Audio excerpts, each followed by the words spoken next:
Alors, nous étions hier à ceci, ne vous conformez pas au siècle présent, et nous avons dit ce qu'il fallait entendre, comprendre par siècle présent.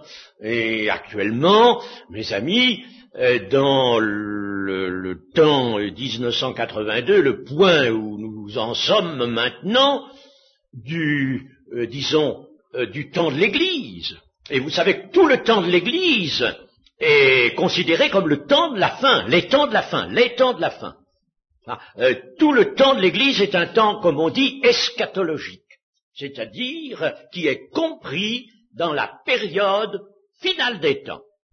Et nous sommes arrivés maintenant, donc, il faut bien le préciser, à la fin de la fin des temps, c'est-à-dire à la fin de la période que Dieu a accordée à l'Église pour exercer sa patience envers tous les hommes, permettre à tous les hommes d'entendre, de venir, d'être sauvés, et pour que l'Église elle-même puisse se former, s'édifier autant que le Seigneur le désire. Alors nous avons dit que c'est le présent siècle, c'est le monde tel qu'il est actuellement, et mes amis, pensons bien que ce qu'a dit le Seigneur s'accomplit. Je veux faire allusion à ceci, parce que l'iniquité se sera accrue, la charité, c'est-à-dire l'amour du plus grand nombre, se refroidira. Et nous arrivons à ce jeu de balance, l'amour envers Dieu se refroidit, c'est l'amour envers Dieu, de quel amour le Seigneur aurait-il parlé? L'amour envers Dieu, envers le prochain aussi, si on veut, cet amour se refroidit. Et c'est parce que l'iniquité grandit, envahit le monde. Dans l'iniquité, il faut voir le monstrueux matérialisme, le matérialisme épouvantable. Un philosophe disait, il y a quelques années, ou écrivait il y a quelques années, que le matérialisme n'était pas venu dans le monde par le canal discret d'un enseignement universitaire, bien que l'enseignement universitaire y ait énormément aidé. Mais ce n'était même pas cela seulement. Le matérialisme est venu comme un torrent se déversant sur le monde. Constatation d'un homme qui n'était pas particulièrement un homme de foi, qui était un professeur de philosophie. Le matérialisme est venu comme un torrent. Et avec le matérialisme, naturellement, l'iniquité s'accroît. Chers amis, nous devons être assez avertis de l'Écriture, et je pense aussi assez intelligent, rendu intelligent par Dieu, rendu clairvoyant par la grâce de Dieu, pour nous apercevoir de cela, et pour savoir que lorsque Dieu est écarté, lorsque Dieu est rejeté, lui et sa parole, et Christ naturellement, lorsque Dieu est rejeté, nécessairement l'homme sombre dans de tragiques ténèbres, et ces ténèbres sont le déploiement de toutes les puissances du mal, avec essentiellement deux choses, la corruption et l'idolâtrie. L'idolâtrie. Et dans le siècle présent, l'idolâtrie est énorme, autant que la corruption. Peut-être pourriez-vous me dire, mais on n'adore plus des statues maintenant. Mes amis, on n'a pas besoin de statues pour être idolâtre. Ça, c'était peut-être une forme de statue, forme d'un moment. Mais écoutez par exemple, ou lisez par exemple un grand scientifique comme Pierre-Paul Grasset, dans un livre intitulé « Toi, ce petit Dieu », et là, vous verrez que cet auteur, qui est un homme, je pense, croyant, mais enfin, qui est un scientifique avant tout, et un philosophe scientifique, eh bien, dans ce livre, « Toi, ce petit Dieu », il vous montre, il vous découvre lui-même quelle est l'idolâtrie de notre siècle, de notre temps, et elle est grande, cette idolâtrie. Il y a d'abord l'idolâtrie du moi, le moi. l'égoïsme, le moi. Alors, nous sommes dans ce temps, ce siècle présent, et par conséquent, ce que nous dit la Bible du présent siècle, c'est quelque chose et qu'il nous faut considérer aujourd'hui avec beaucoup plus d'attention encore, avec beaucoup plus de pénétration. Et il faut que cela nous rende vigilants et nous permette de voir, de comprendre, de juger notre temps. Et alors, si il nous est dit de ne pas nous conformer au présent siècle, par contre, nous avons à porter nos regards sur un autre monde, un monde nouveau. Il y a en effet un monde nouveau qui a commencé avec Christ. Vous savez qu'il y a une humanité nouvelle. Le grand plan de Dieu, c'est de se former. Autrefois, Dieu s'est formé un peuple, le peuple d'Israël. Maintenant, il se forme un peuple, une humanité nouvelle. Et cette humanité nouvelle, elle est appelée au singulier l'homme nouveau. L'homme nouveau, si vous voulez, c'est Christ, assis à la droite de Dieu, avec cette humanité, passé à travers la mort et ressuscité, la mort et la résurrection. L'homme nouveau est là, il est glorifié, et c'est à son image que seront tous les élus, tous les rachetés, et l'humanité nouvelle, donc, est en voie de se former. Il y a là, par conséquent, dans ce monde nouveau, un modèle, et nous voyons bien que l'Écriture elle-même nous enjoint de regarder, de porter nos regards, nous attacher à ce monde nouveau. Je veux lire dans les Colossiens, au chapitre 3 et au verset 2, chapitre 3, verset 2,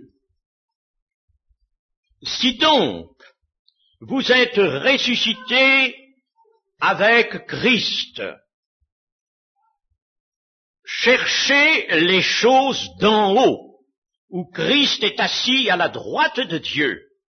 Affectionnez-vous aux choses d'en haut, et non à celles qui sont sur la terre. » Je ne lis que cela. Affectionnez-vous, attachez-vous aux choses d'en haut, c'est-à-dire à ce monde nouveau, et qui est maintenant essentiellement présent à la droite de Dieu en la personne de l'homme nouveau, en la personne du Christ glorifié. Attachez-vous à ce modèle-là, et Christ porte en lui-même le modèle du monde nouveau, de l'humanité nouvelle. Attachez-vous à ça et ne laissez pas traîner vos regards, votre attention sur les choses d'en bas, le monde tel qu'il est ici, maintenant.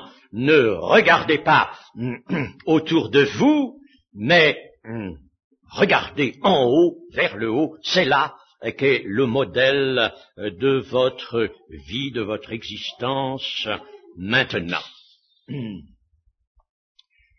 Et notre texte nous dit « Soyez transformés par le renouvellement de l'intelligence. » Le renouvellement de l'intelligence. Alors, il nous faut évidemment dire ce que la Bible entend par intelligence. Différents traducteurs ont pu employer d'autres termes. À la place d'intelligence, par exemple, autrefois, on disait surtout l'entendement. L'entendement, c'est un mot un peu vieilli. L'entendement. Pourtant, c'est peut-être, il allait mieux qu'intelligence. On peut dire aussi, certaines versions mettent esprit. Esprit. Soyez transformés par le renouvellement de votre esprit. On peut encore dire jugement. Soyez transformés par le renouvellement de votre jugement. Alors, quel que soit le terme, ce qu'il veut dire, ce qu'il signifie, ce qu'il désigne, c'est la faculté de juger de tout, de bien juger de tout. La faculté de juger de tout. Dans la première épître aux Corinthiens, au chapitre 2 et au verset 15, nous avons ceci. L'homme spirituel. Vous voyez ce que ça veut dire, l'homme spirituel, n'est-ce pas? Et c'est tout simplement le chrétien qui marche selon l'esprit. L'homme spirituel, au contraire, juge de tout, et il n'est lui-même jugé par personne, parce que l'extérieur ne peut pas le juger. Nous avons dit hier que, en somme, les racines de sa vie nouvelle, ou je l'ai dit ce matin, les racines de sa vie nouvelle sont cachées en Dieu avec Christ. Alors, il ne peut pas être jugé, lui, mais au contraire, lui a la faculté de juger de tout. De juger de tout. Il ne s'agit pas de juger des personnes, il s'agit de juger de tout. De juger essentiellement des situations, des événements, de la signification que portent ces événements, de juger de tout à travers la révélation de Dieu qui l'éclaire. Il est capable de juger de tout. Et ensuite, ce texte des Corinthiens dit, car qui a connu la pensée du Seigneur pour l'instruire? Qui a connu la pensée du Seigneur pour l'instruire? Et l'apôtre ajoute, or nous, si nous sommes vraiment, n'est-ce pas, des hommes spirituels, hommes et femmes spirituels, or nous avons la pensée de Christ. Si nous avons la pensée de Christ, nous avons, par conséquent, le discernement de Christ. Et c'est magnifique, ça. Donc, ce qui veut dire, nous devons aller jusqu'à atteindre à la pensée de Christ et à cette faculté que le Christ a manifestée sur la terre de juger de toutes choses. Nous voudrions à ce sujet, au sujet de l'intelligence, cette intelligence spirituelle, nous voudrions consulter d'autres textes encore.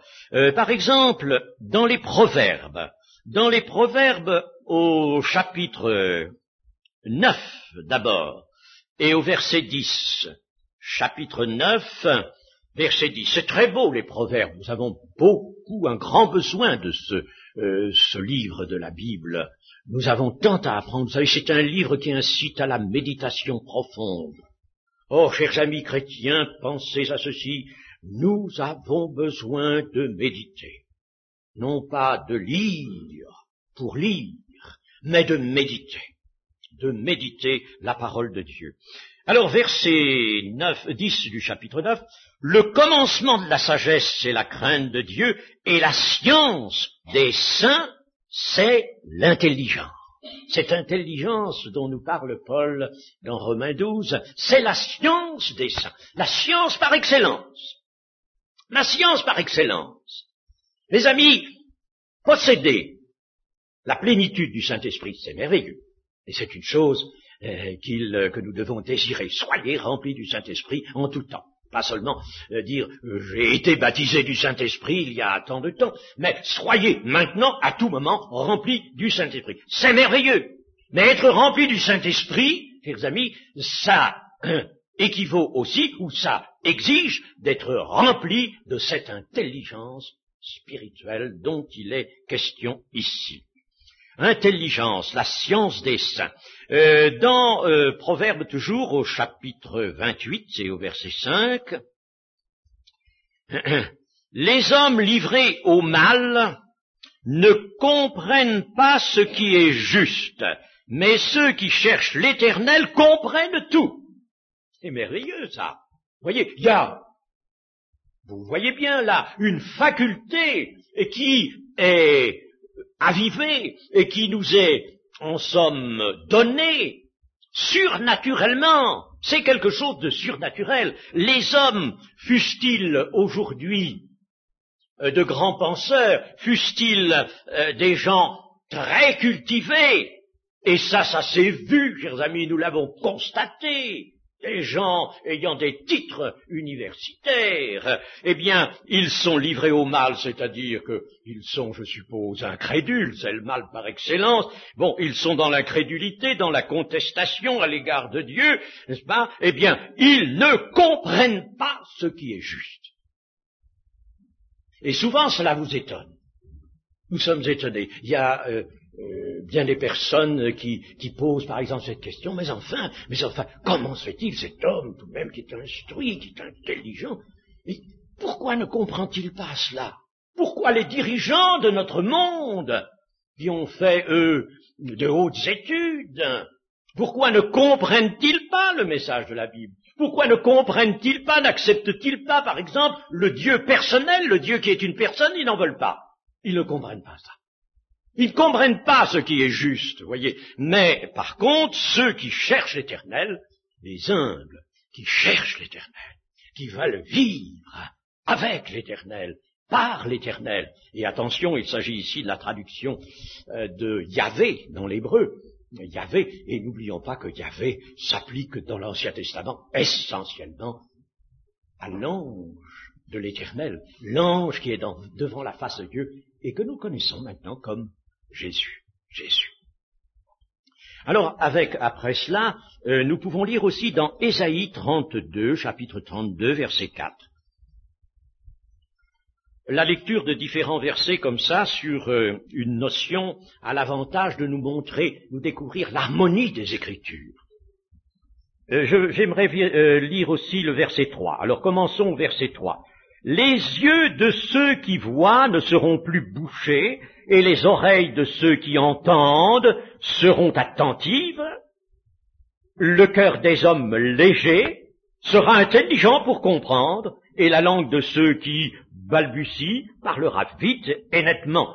Alors il s'agit là d'une vue prophétique sur le temps de l'Église, voyez-vous. Dans le temps de l'Église, les yeux doivent voir, comme le Seigneur Jésus le disait. À ceux qui ont des yeux et qui ne voient pas et des oreilles pour ne pas entendre, eh bien, la compréhension du message de Dieu sur le royaume de Dieu leur est refusée.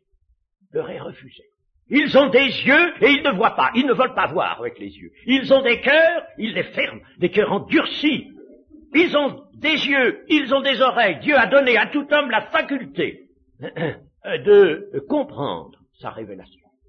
Et il a donné au cœur de l'homme la pensée, l'aspiration de l'éternité. Mais il y a des gens qui s'y refusent. Alors à cela, Dieu refuse, lui aussi, la compréhension de son message. Mais par contre, voyez, les hommes qui ont des oreilles et qui entendent, ce sont les hommes humbles qui viennent là, assoiffés de Dieu et de sa parole. Alors, leur cœur, ils étaient avant des hommes légers, comme tout le monde. Nous aussi, nous étions des hommes et des femmes légers, très légers, avant de connaître le Seigneur. Nous étions légers, très légers. Et puis maintenant, eh bien, le Seigneur nous rend intelligents pour comprendre, pénétrer. Vous avez peut-être remarqué que le Seigneur Jésus, plusieurs fois, a employé ce verbe. Et même il a un petit peu gourmandé ses apôtres, et il leur a dit, quoi? Vous ne comprenez pas, vous, mes apôtres, vous ne comprenez pas encore? Êtes-vous donc sans intelligence? Il ne faudrait pas que le Seigneur nous dise cela maintenant, parce que nous avons à notre portée l'intelligence des choses, intelligence spirituelle. Et puis, dans la lettre aux Éphésiens, lettre de Paul aux Éphésiens, chapitre 1, versets 7 et 8, verset 7, 1, Éphésiens, chapitre 1, des Éphésiens, verset 7, « En lui, nous avons la rédemption par son sang, la rémission des péchés. » Alors attention, selon la richesse de sa grâce, que Dieu a répandue abondamment sur nous par toute espèce de sagesse et d'intelligence, nous faisant connaître le mystère de sa volonté selon le bienveillant dessein qu'il avait formé en lui-même pour le mettre à exécution lorsque les temps seraient accomplis. Eh bien, vous voyez que la grâce de Dieu qui nous a, qui nous sauve, cette grâce de Dieu, eh bien, elle est répandue abondamment sur nous. La grâce abonde, nous le disons souvent, là où le péché a abondé, la grâce a surabondé. Mais avec quoi? Avec toute espèce de sagesse et d'intelligence pour que nous pénétrions le mystère de Christ. Et l'apôtre Paul, pour sa part, dira, voyez, et ce n'est pas la parole de quelqu'un de présomptueux, n'est-ce pas? Paul était vraiment trop sous l'empire de l'esprit pour être présomptueux, au contraire. Alors il dira, voyez quelle intelligence j'ai du mystère de Christ, parce qu'il veut glorifier son Maître. Seigneur, tu nous as montré vraiment les richesses incompréhensibles de Christ, tu nous fais pénétrer dans le mystère du royaume de Dieu, le mystère de Christ. Il y a, par contre, nous dira l'Écriture, évidemment, une intelligence opposée, l'intelligence charnelle. D'ailleurs, quand on étudie bien les Écritures, on s'aperçoit qu'il y a deux formes d'intelligence. Et on ne peut pas dire que, nous venons d'en étudier maintenant une forme, n'est-ce pas, mais on ne peut pas dire que l'autre forme d'intelligence soit, si vous voulez, moins aiguë, moins capable dans sa direction de choses, de découvertes. Et cette seconde forme d'intelligence est celle de Satan. Satan nous est montré comme étant un être très intelligent, mais d'une intelligence qui est tournée contre Dieu. Contre Dieu. Une intelligence qui s'exerce contre Dieu. Et c'est l'intelligence des ténèbres. Mais ce que le Seigneur veut faire apparaître en nous, c'est l'intelligence spirituelle. Alors, cette faculté que nous avons appelée l'intelligence,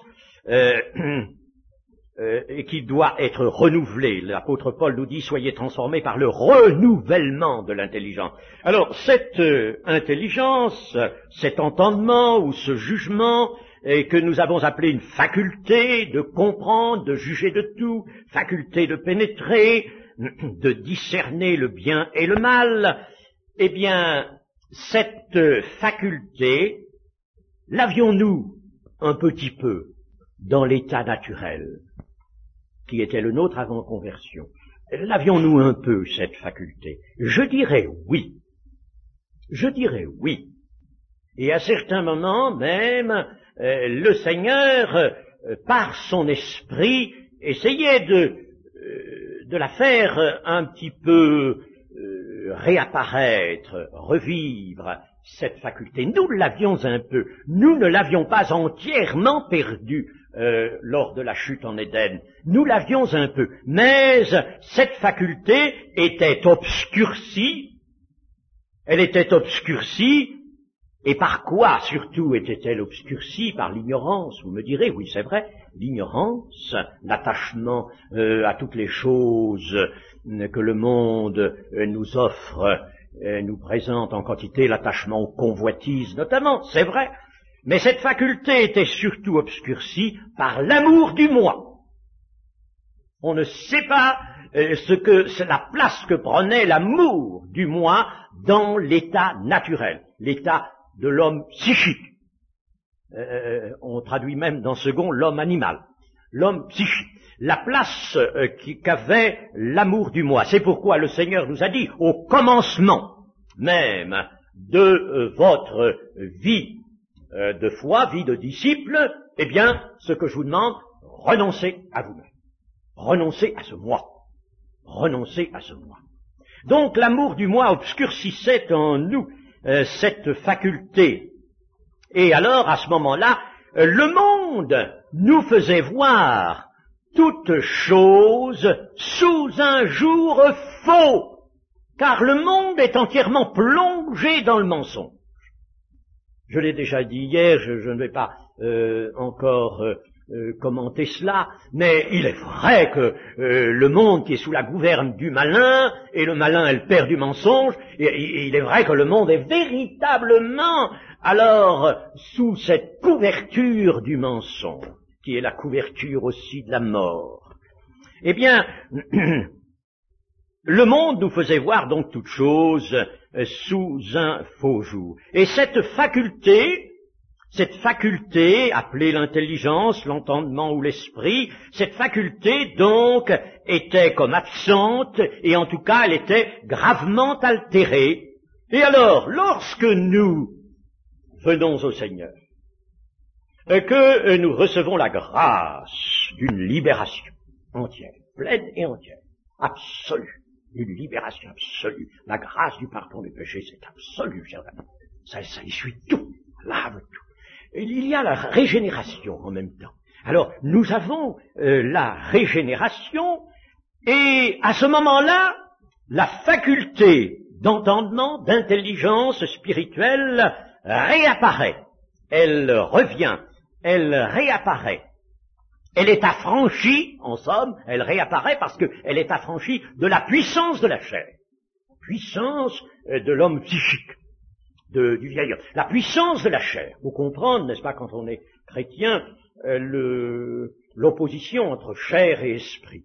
Alors la puissance de la chair obscurcissait cette faculté qui pourtant était là, elle ne servait plus, mais elle était là, et elle est affranchie donc de la puissance de la chair, et elle est placée à nouveau sous la puissance de l'esprit, de notre esprit, avec un petit e, mais notre esprit étant lui-même vivifié et en correspondance avec l'esprit de Dieu. Vous savez que dans l'homme, l'esprit, c'est cet élément, l'homme est esprit, âme et corps, cet élément qui, lui, a des relations avec l'esprit de Dieu. L'esprit de Dieu dit à notre esprit, dans un passage de Romains 8, l'esprit de Dieu dit à notre esprit, il parle à notre esprit. Il y a donc des relations entre notre esprit, lorsque nous sommes régénérés, et l'esprit de Dieu. Et à ce moment-là, la faculté qui est réapparue, faculté de cette intelligence, nous permet de discerner le vrai modèle à réaliser, qui n'est plus le présent siècle, mais qui est ce monde nouveau, le vrai modèle à réaliser. Et dans ce vrai modèle à réaliser se trouve naturellement, pleinement, la volonté de Dieu. Et alors, cette intelligence qui est renouvelée, cette faculté de pénétrer, de juger de tout, de comprendre, appelée l'intelligence spirituelle, qui est renouvelée, est une force. Une force. J'en prendrai raison avec un verset des Proverbes, chapitre 8 et verset 14. Chapitre 8, verset 14. C'est ici la sagesse qui parle, la sagesse. Moi, la sagesse, eh bien, au verset 14, la sagesse dit, le conseil et le succès m'appartiennent, je suis l'intelligence, la force est à moi. Merveilleux, merveilleux. Je suis l'intelligence et la force est à moi. Voilà une des causes profondes, intérieures du chrétien, une des causes de sa force. La puissance du Saint-Esprit, chers amis, ne peut pas s'exercer à partir de nous dans l'ignorance, dans l'anarchie. Ça n'est pas possible. La puissance du Saint-Esprit, nécessairement, veut s'exercer dans le sens de l'intelligence, avec l'intelligence. Et alors, dans notre texte de Romains 12, l'apôtre dit « Soyez transformés ». Dans le grec, c'est métamorphosté, qui a donné métamorphose en français. Soyez métamorphosés. Mais peu importe, dans le mot transformation, qui est celui de notre traduction, nous avons quelque chose d'intéressant. Une transformation. Donc il faut une transformation. Notez que Paul dit cela aux Romains, et dans le début de cette épître aux Romains, l'apôtre Paul avait noté que cette Église avait une foi qui était renommée dans le monde entier. Donc ne pensez pas que Paul dit cela à de malheureux petits chrétiens encore lamentablement charnels. Non, non. Non, il dit ça à des chrétiens qui possèdent une foi vraiment à l'œuvre, une foi solide déjà. Alors, il emploie ce mot de transformer, notre traducteur a mis transformer, c'est bon, et ça nous fait dire ceci, c'est que le fidèle, le chrétien, est appelé à changer de forme. À changer de forme. Il ne s'agit pas de la forme de son corps, mais il s'agit le mot forme dans la Bible a un sens très particulier qu'il faut connaître, il faut être habitué à la terminologie biblique, n'est-ce pas? Dans les Philippiens, par exemple, au chapitre 2 des Philippiens, et au verset 5, nous lisons ceci. Ayez en vous les sentiments qui étaient en Jésus-Christ, lequel, existant en forme de Dieu, c'est-à-dire existant en tant que Dieu, n'est-ce pas? Existant en forme de Dieu, n'a pas regardé comme une proie arrachée d'être égal avec Dieu, mais s'est dépouillé lui-même en prenant une forme de serviteur. Et puis dans Marc, au sujet du Seigneur ressuscité, il nous est dit que le Seigneur apparut sous une autre forme. Donc, forme, cela signifie un état de notre être, en général, peu importe que notre visage soit le même, qu'on nous reconnaisse. Saul de Tarse était reconnu sous les traits de l'apôtre Paul. Ceux qui l'avaient connu pouvaient le reconnaître. Seulement, il pouvait dire, si je vis dans la chair, ce n'est plus moi qui vis, c'est Christ qui vit en moi.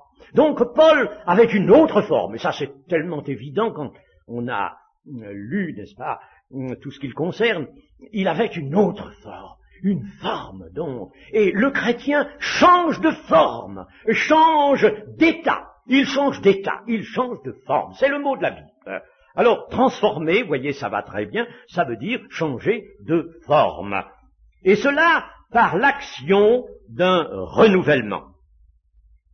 En somme, si on voulait un petit peu épiloguer sur ce changement de forme, y réfléchir un peu, on se dirait, mais voyons, Christ était en forme de Dieu, puis il vient sur la terre en forme de serviteur. Mais comme un homme, on l'a connu comme un homme, on lui a parlé, on a vécu avec lui, n'est-ce pas? Bien, c'est bien en forme d'homme, en forme de serviteur. Mais ce qui était caractéristique dans son état, c'est qu'il était serviteur. D'ailleurs, dans les prophéties de l'Ancien Testament, il est bien vu comme le serviteur de l'Éternel. Alors, il avait donc une forme de Dieu, et il apparaît dans une forme de serviteur. Et puis le voici maintenant ressuscité, après avoir triomphé de la mort et du péché, pour nous tous, le voici ressuscité, glorifié, et le Seigneur apparaît à Jean, l'apôtre Jean, au début de l'Apocalypse, dans une forme nouvelle. Eh bien nous, chers amis, il faut que nous obtenions de Christ cette transformation, ce changement de forme. De gloire en gloire, nous sommes transformés, dira Paul aussi, à son image. Et il faut absolument que nous changions d'état, même si nous gardons les traits de notre visage. Ça n'importe pas, ça. C'est dans les apparences. Mais il faut que nous changions de forme, et c'est glorieux. Nous changeons d'état, nous sommes transformés. Voilà quel est le dessein de Dieu, le plan de Dieu pour nous. Et alors, si nous sommes transformés, comme ici, donc nous voyons que le plan de Dieu le veut, Eh bien, si nous sommes transformés par le renouvellement de l'intelligence, il va se passer quelque chose qui va nous faire comprendre ce que dit Paul ici, après, afin que vous discerniez quelle est la volonté de Dieu. Nous allons comprendre. En effet, si nous avons changé de forme, d'état, si nous sommes transformés, eh bien, voyons ce que Christ faisait, lui, quand il était sur la terre. Eh bien, quand il était sur la terre, consultons Jean chapitre 5 et verset 19. Jean chapitre 5 et verset 19. Quand il était sur la terre, voici ce que le Seigneur peut dire de sa propre expérience. Jésus reprit donc la parole et leur dit, en vérité, je vous le dis, le Fils ne peut rien faire de lui-même. Il ne fait que ce qu'il voit faire au Père, et tout ce que le Père fait, le Fils aussi le fait pareillement, car le Père aime le Fils, et lui montre tout ce qu'il fait. Et il lui montrera des œuvres plus grandes que celles-ci, afin que vous soyez dans l'étonnement. Voyez, le Seigneur nous dit d'une façon très simple, il n'y a pas à chercher à comprendre autrement de telles paroles. Il ne peut rien faire lui-même, ça c'est exclu, c'est exclu. De même que nous, il y a des choses que nous ne pouvons plus faire. Et le Seigneur, lui, dans une règle générale, ne faisait rien de lui-même. Il ne fait que ce qu'il voit faire au Père. Et le Père lui montre tout ce qu'il fait. Si bien que, en somme, toutes les œuvres qui se déploient sur la terre, se sont déployées sur la terre par Christ, c'étaient des œuvres que Christ voyait. Il voyait, le Père les lui montrait. Et chers amis, poursuivons la chose, parce que c'est bien dans la ligne de la révélation, nous, membres de Christ, membres de l'Église, eh bien, alors Christ nous montre des choses qui sont à faire. Alors, de même que Christ voyait ce que son Père lui montrait à faire, de même le fidèle, lui, doit voir les œuvres préparées d'avance, doit voir ce qui est à faire, ce qu'il a à faire. Il ne le fait pas de lui-même, il ne le fait pas par raison humaine, mais il le fait parce que il a ce discernement dont parle Paul, ce merveilleux discernement qui lui montre ce qu'il a à faire. Les œuvres sont préparées d'avance pour que nous les accomplissions. Et Paul dit dans les Éphésiens, vous avez été créés en Jésus-Christ pour de bonnes œuvres. Ah, parce que les bonnes œuvres viennent comme attestation de la foi, n'est-ce pas? Pas pour justifier, mais comme attestation de la foi. Vous avez été créés, donc, en Jésus-Christ pour de bonnes œuvres que Dieu a préparées d'avance afin que vous les accomplissiez. Alors ça, il faut penser à ça. Chers amis, le discernement va nous amener à ça. Et il est évident que le Seigneur Jésus, lui, dans une telle ligne de conduite, il ne faisait rien de lui-même, mais il faisait tout ce que le Père lui montrait. Eh bien, là, il faisait entièrement la volonté de Dieu, de son Père. Entièrement. Il le dira ailleurs, dans Jean, je ne suis pas venu pour faire ma volonté, mais pour faire la volonté de celui qui m'a envoyé. Et il était donc là, dans une forme, dans un état tel qu'il voyait, il regardait, et il pouvait faire les œuvres de son Père. Et chers amis, pendant un temps malheureusement trop bref, où nous avons connu un réveil, un souffle puissant de l'esprit, eh bien, j'ai fait une expérience, j'ai pu faire avec d'autres, une expérience véritablement, alors là, très claire, une expérience vraiment sensible de cela. Parce que nous nous trouvions devant, évidemment, comme c'est l'habitude, comme il le faut, devant toutes sortes de situations. devant des gens qui avaient un problème, devant des gens qui étaient malades, devant des gens qui nous demandaient ceci, cela, devant des gens qui avaient des obstacles en eux-mêmes, n'est-ce pas, ou devant de leur marche ou pour se convertir, eh bien nous nous trouvions devant tous ces problèmes, tous ces gens, parce qu'on avait beaucoup de gens. Le Seigneur en mettait beaucoup devant nous. Et alors, devant chaque cas, j'avais pris l'habitude de tout de suite le contact avec le ciel. Bien sûr, on avait prié avant, vraiment. Le contact avec le ciel. Seigneur, simplement que quoi, Seigneur? Ça voulait dire, qu'est-ce qu'il faut faire, Seigneur? Qu'est-ce que je vais faire? Qu'est-ce que tu me montres à faire? Et immédiatement, la chose venait. La chose venait. Je vois par exemple cette jeune femme dans un ensemble, là, de personnes rassemblés spontanément, parce que le Seigneur nous faisait des rassemblements. On n'avait pas besoin de publicité, vous savez. Il nous faisait des rassemblements, et je vois un soir, à 9 heures du soir, passer dans un appartement où j'étais venu voir simplement un malade. Voici que, en sortant de la chambre du malade, je vois dans la salle de séjour un rassemblement de je ne sais plus combien, 15-20 personnes. Enfin, t'es venu là, tout de suite. Et alors, parmi elles, il y avait une personne, une jeune femme, qui pleurait, alors je me disais, elle a certainement une grosse peine. Alors je lui dis, qu'est-ce qu'il y a? Elle me dit, alors, je suis bacillaire, et on m'a enlevé mes 3 enfants. Bacillaire, on m'a pris mes 3 enfants. Alors ça, c'était au-dessus de tout. Qu'elle soit bacillaire, ça, c'était pas ce qui l'affectait le plus, mais c'est qu'on lui ait pris ses 3 enfants. Alors, j'ai senti en effet cette peine. Alors, j'ai dit, Seigneur, immédiatement, je lui impose les mains, et je lui dis naturellement, ça je vous assure que je n'aurais pas inventé une chose comme ça. Je lui dis, la semaine prochaine, vos 3 enfants vous sont rendus. Et je ne tremblais pas. Et j'avais pas peur de ce que j'avais dit.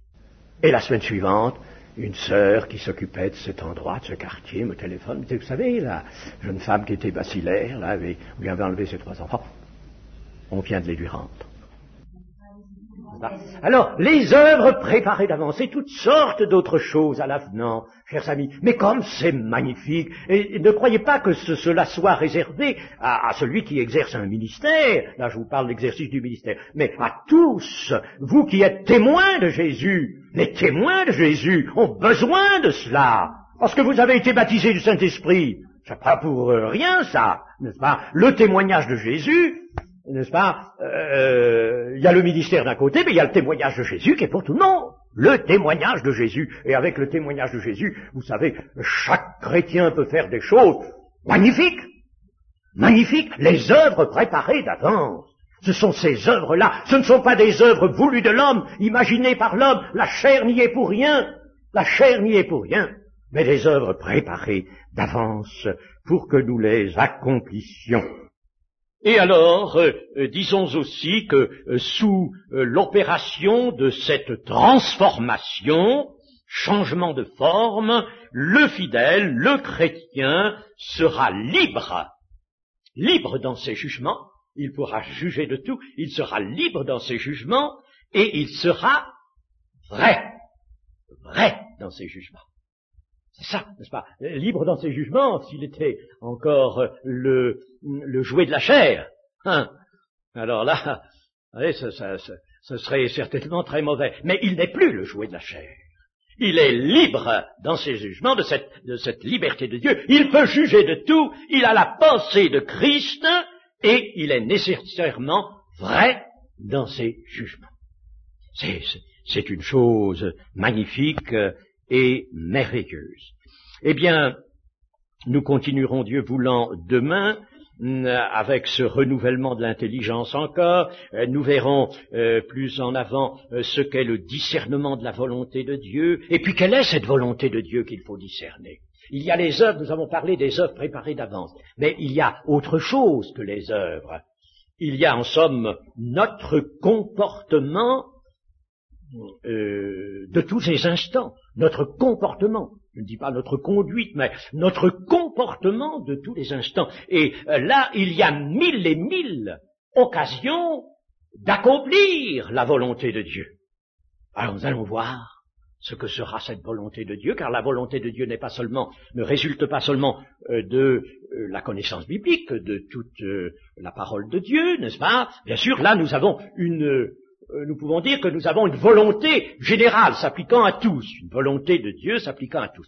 Mais il y a une volonté de Dieu qui se situe au niveau de toutes les circonstances, petites et grandes, que nous rencontrons et auxquelles il faut que nous fassions face. Nous avons à nous manifester. Et toute circonstance exige de nous une manifestation. Il faut que nous nous manifestions. Nous avons une réponse à apporter à chaque circonstance. Et alors là, comment être vraiment dans la volonté de Dieu? Petite chose, quelqu'un nous dit quelque chose, quelqu'un nous propose quelque chose, ou une circonstance se produit et il faut faire quelque chose. Alors quoi? Qu'est-ce qui sera la volonté de Dieu et qu'est-ce qui ne sera pas la volonté de Dieu? Vous voyez, dans tous les cas, petits ou grands. C'est pour ça que la Bible nous dit, il faut être fidèle dans les petites choses, parce que dans les petites choses, il y aura des manifestations qui devront être selon la volonté de Dieu. Alors il faut y arriver, il faut y parvenir à ça avec le discernement. Nous verrons cela demain, Dieu voulant, que le Seigneur soit béni. Amen.